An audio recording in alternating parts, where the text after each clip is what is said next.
Hey guys, how you doing? It's 8-Bit Eric. So we're getting a lot of new information, a lot of new thoughts from both Xbox and PlayStation. Both head honchos, Phil Spencer and Jim Ryan, are coming out talking to the media about a lot of stuff, giving their thoughts on current situation, from everything to stock shortages to price hikes for next generation games. I'm going to talk about CEO Jim Ryan from PlayStation's thoughts on price hikes. So this is an interesting article. It's a good little read. We got this from nme.com. If this is your first time coming to the channel, guys, why don't you go ahead and smash that subscription button, which is down here somewhere. If you're not subscribed yet, help get me to 80,000 subscribers. That's my next goal by the end of the year. So let's go ahead and let's read this article. It says PlayStation boss believes prices hike for next gen games is fair. Ryan will not make any predictions about anything that might or might not happen in the future. So that, I gotta say, one of the biggest chief complaints out there right now is the price hikes. How much prices are for games. I mean, Spider-Man Ultimate Edition was $70. So it's like, I get it. These games are pretty high. So here we go.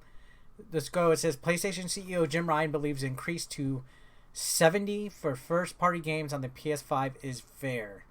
In a recent interview with The Telegraph, Ryan was quizzed on various factors regarding the PS5, one notable highlight being the increase in prices to PlayStation's first-party lineup. He goes on to say, if you measure... No, let's pause that. Those videos are so distraction.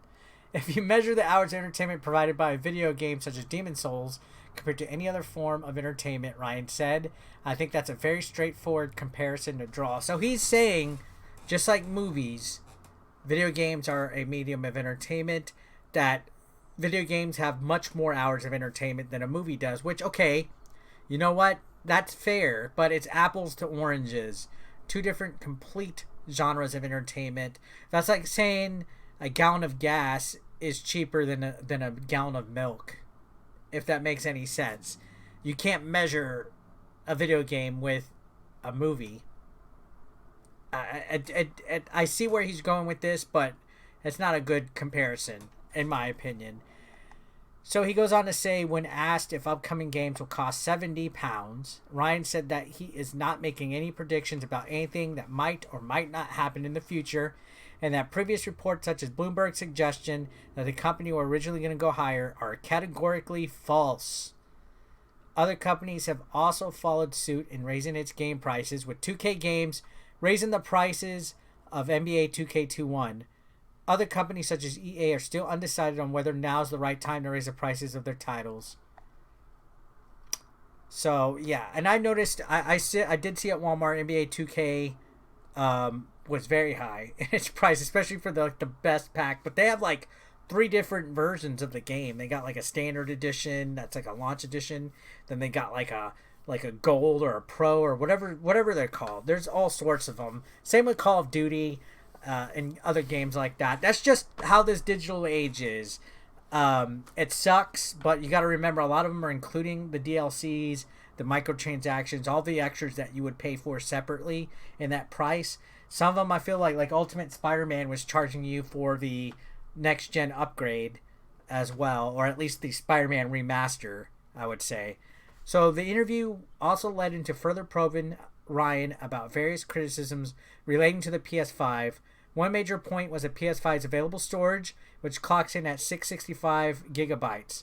Many have expressed concerns over lack of space, with games such as Call of Duty Black Ops Cold War taking about 1/5 of the said storage.